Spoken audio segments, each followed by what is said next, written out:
Coming out should be a choice, not a headline. But for some young stars, the world didn't wait. Before they were ready, before they even understood themselves, the internet had already decided who they were.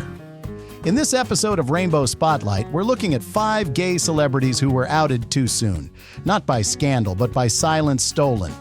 From TikTok heartthrobs to rising actors, these are the faces we scrolled past, thirsted over, and labeled before they had a chance to speak. And while some took control of the narrative, others are still reclaiming it. This isn't just about gossip. It's about consent. Visibility is powerful, but only when it's on your terms. So let's talk about the 5 names behind the pressure, the posts, and the pain. Where are you watching from? Drop your country below. We see you.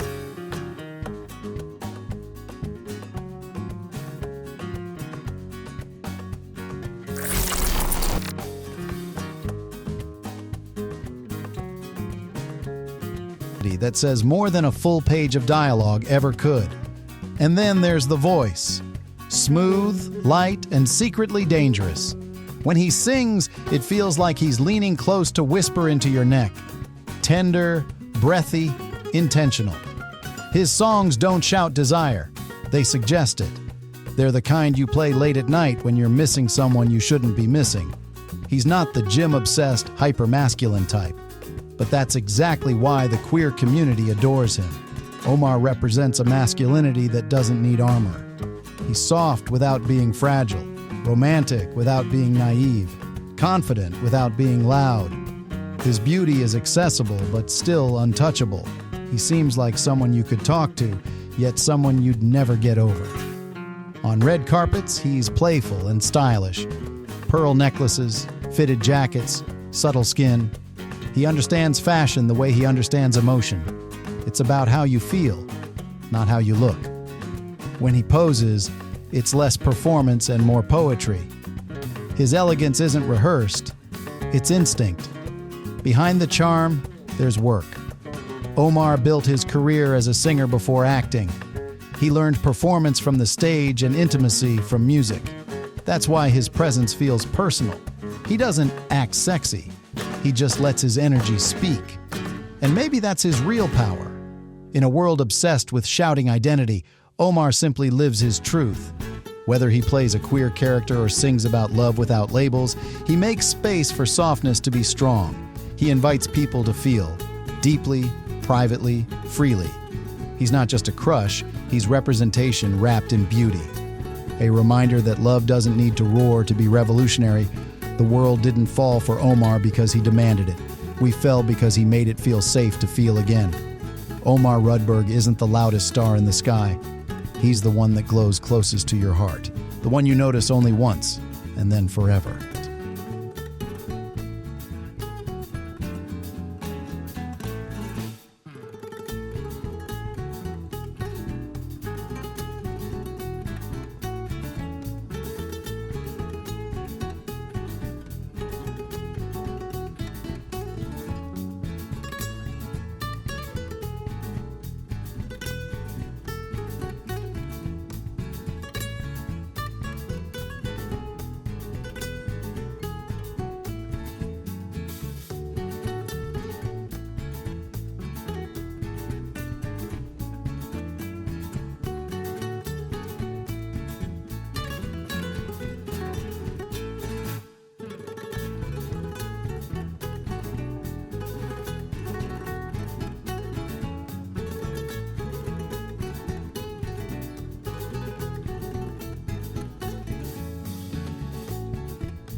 Josh Richards, the party boy who got queer-baited by his own fans. Josh Richards didn't come out. He didn't hint, suggest, or even joke. But the internet didn't care. He smiled too long at another guy on a live stream, wore too many rings, danced a little too confidently in a TikTok collab, and suddenly he was trending on gay Twitter. With the body of a gym bro and the face of a frat boy heartthrob, Josh became one of TikTok's most recognizable male creators at the height of Hype House era fame. Millions followed him for his thirst traps, his shirtless dances, his chaotic energy. But somewhere along the way, his image stopped being just hot and started being interpreted. Josh Richards is definitely bi. Why does he have more chemistry with guys than girls? Tell me Josh isn't queer-coded. He became a meme, a fantasy, and eventually, whether he liked it or not, a queer icon. Not because he said anything, but because fans wouldn't stop speculating. His friendship with Bryce Hall was analyzed like a ship from a Netflix series. Every eye contact, every hug, every accidental touch turned into a viral TikTok with thousands of comments like, or just kiss already. But here's the twist. Josh never labeled himself, never hinted at anything, and when asked, he'd deflect or laugh it off. Not in a mocking way, more like someone who knew the internet had built a version of him he didn't quite recognize and didn't know how to fight. It's easy to assume someone with Josh's confidence, looks, and following is unfazed. But being projected on constantly, especially about something as personal as sexuality, isn't harmless. It's invasive. And while many fans meant it as support or harmless thirst, it became something else entirely: pressure. What Josh experienced wasn't a classic outing. It was a cultural one, the kind where the internet builds a whole identity around you without consent. It's subtle, slow, and often framed as just jokes, but it chips away at autonomy, and it puts creators, especially young men, into impossible corners.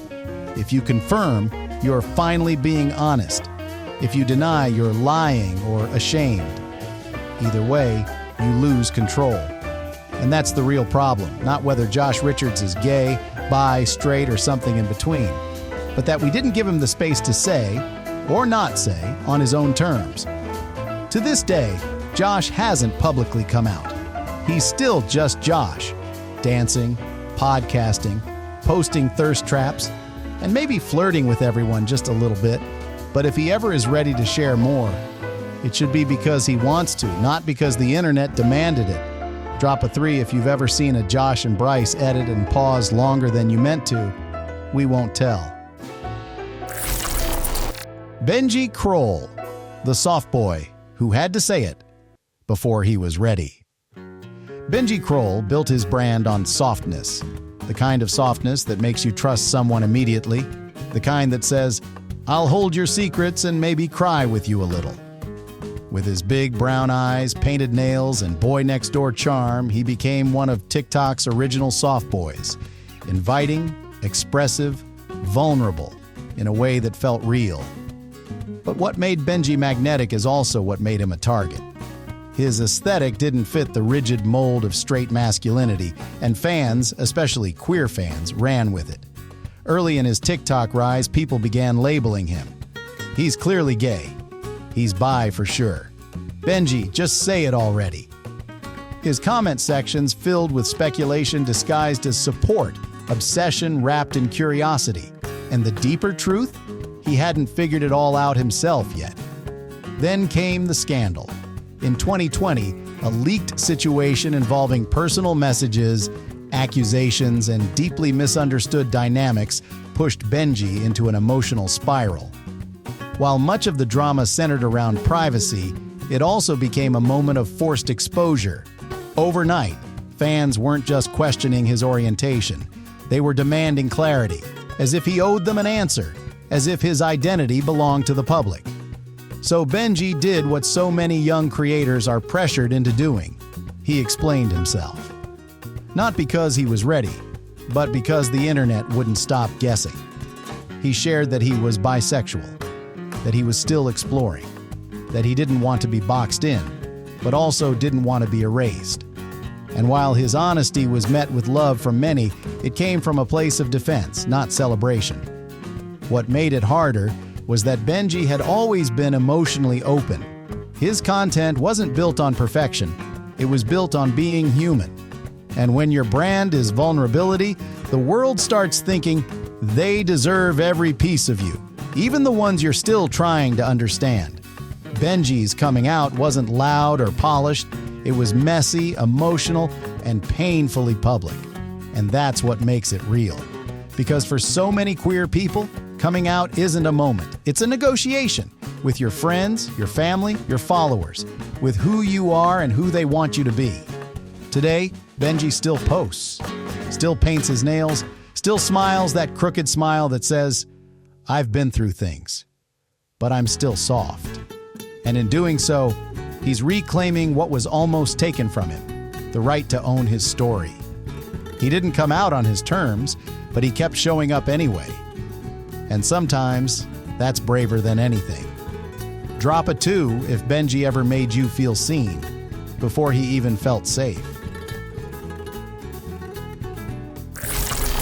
Elmo O'Dwyer, the TikTok heartthrob who couldn't hide, even when he tried.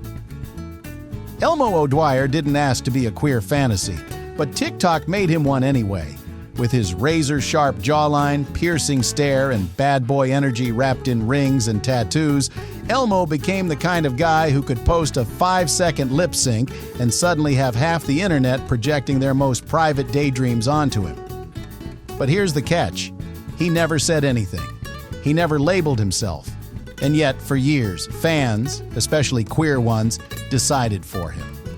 At the height of TikTok's thirst trap wave, Elmo was one of the most reblogged, edited, and speculated creators on the app. His duet videos with other boys were dissected frame by frame. His shirtless clips racked up millions of likes, not just because of his looks, but because of the energy, soft, sulky, sometimes suggestive. And that was enough for fans to start asking, is he gay? Bi? Just playing into it? He didn't answer, but the internet didn't wait. On Twitter, people called him queer-coded. On TikTok, he was part of the gay panic trend. And in YouTube comment sections, you'd see things like, he's definitely one of us, just not ready to admit it. Some said it with love, some with entitlement. But either way, it wasn't on his terms. The truth is, Elmo was still a teenager when all this happened. Figuring yourself out is already confusing. Doing it while the whole world is watching, guessing, and labeling you before you can even finish the sentence? That's a different kind of pressure. And while Elmo never publicly came out, the weight of being perceived as queer, accurately or not, shaped how he was treated online. He became a gay icon by default. People romanticized his silence, turned it into a brand, and filled the blanks for him. But silence isn't always mystery. Sometimes it's protection. What makes Elmo's story stand out isn't that he was caught doing something scandalous.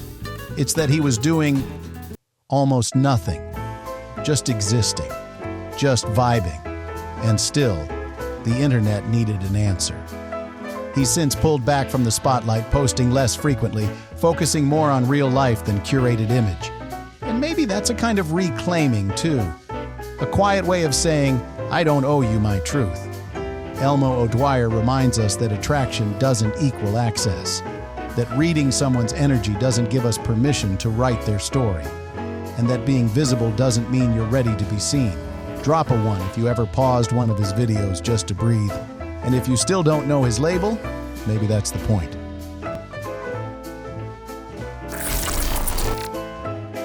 Dylan Geik, the wrestling star, who got spotlighted before he was ready. Dylan Geik didn't fit the mold, and that made him unforgettable. A star high school wrestler with Greek statue looks, sharp intellect, and a love for poetry. The internet wasn't ready, and neither was he. At just 17, Dylan went viral not for a scandal, not for a stunt, but simply for being himself. A nationally ranked wrestler who was openly gay. A teen who could take down opponents on the mat, then write about heartbreak in his notebook afterward. His presence online felt revolutionary, raw, vulnerable, proud, and for many queer teens, he became an instant hero. But there's something we often forget about heroes. Sometimes they're still kids. What few people saw behind the virality was just how quickly the world forced Dylan to become a symbol. Almost overnight, he wasn't just Dylan from English class. He was Dylan Geik, the gay athlete, the face of a movement he didn't ask to lead. And while he did come out publicly, the pressure didn't end there. It started. Suddenly, every post had to be polished. Every relationship was dissected. Every mistake, every pause, every "maybe I'm still figuring it out" moment was treated like betrayal or proof. The internet didn't just watch Dylan grow up, it demanded he grow up perfectly. And that kind of visibility can feel more like surveillance than celebration. For Dylan, being out wasn't the problem. It was being owned by the narrative. In interviews, people asked him to speak for all gay athletes. On social media, strangers told him how to dress, who to date, how to behave. He was no longer allowed to question himself because he had become everyone else's answer. And through it all, Dylan stayed present. He kept writing, he kept posting. But you could feel the shift. His captions became more layered, his gaze more guarded, like someone who'd given the world a little too much, a little too soon. Eventually, he took a step back. He stopped centering his sexuality online, stopped feeding the version of himself people had built. And that was powerful too. Because visibility isn't just about being seen, it's about choosing how you're seen and when. Dylan Geik was never outed by scandal. He was outed by assumption, by celebration that turned into ownership, by a community that meant well but didn't always let him breathe. And yet, through it all, he still showed up with honesty, grace, and a softness that defied the masculine stereotypes he'd been expected to uphold. He taught us that even icons deserve privacy, that even brave kids are still kids, and that sometimes the strongest thing you can say is nothing at all until you're ready. Drop a 4 if Dylan ever made you feel stronger just by existing out loud.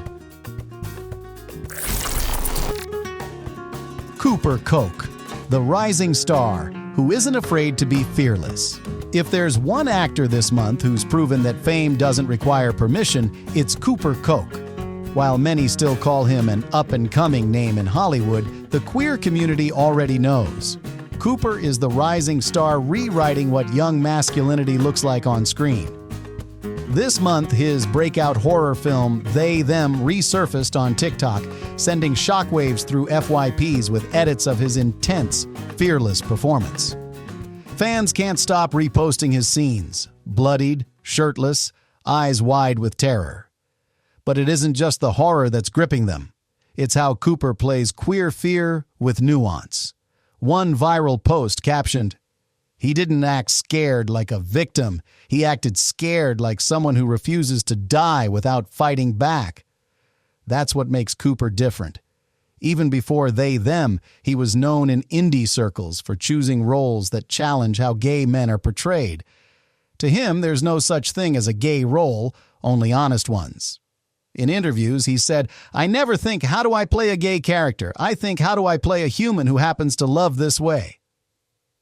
Those words alone sparked heated debates online, with some praising his wisdom and others questioning whether he's queer himself.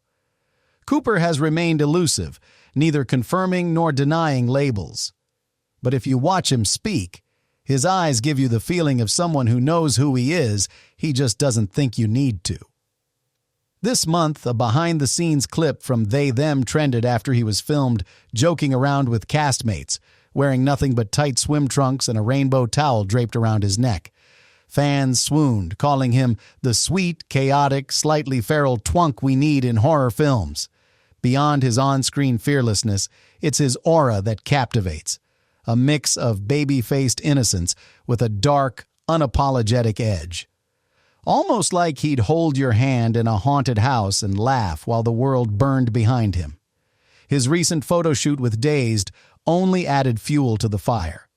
Cooper posed shirtless under neon lights, wearing leather pants so tight they looked painted on, hair tousled just enough to say, "I didn't try, but I still look better than your ex." The shoot's concept was rebel youth, and no one fit that aesthetic better. Comments flooded in, "This is what Gen Z James Dean energy looks like." But what truly broke the internet was his quote about typecasting.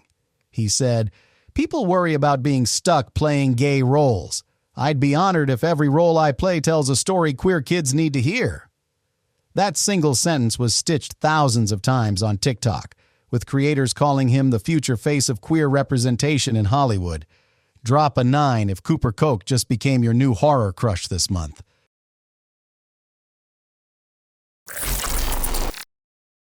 Being visible is powerful, but being forced to be visible? That's a different story. These 5 young men didn't choose to make headlines for who they were. They were pushed, guessed, labeled, and dissected before they ever had the chance to say, "This is me," if they even wanted to. In a world obsessed with knowing everything, it's easy to forget that privacy is not shame. Silence isn't denial. And coming out isn't a performance. It's a process. So the next time the internet thinks it's figured someone out, maybe we pause, maybe we wait, maybe we listen. Which story hit you the hardest? Drop a 1 to 5 below and tell us whose journey stayed with you. This is Rainbow Spotlight, where we let people speak on their own terms.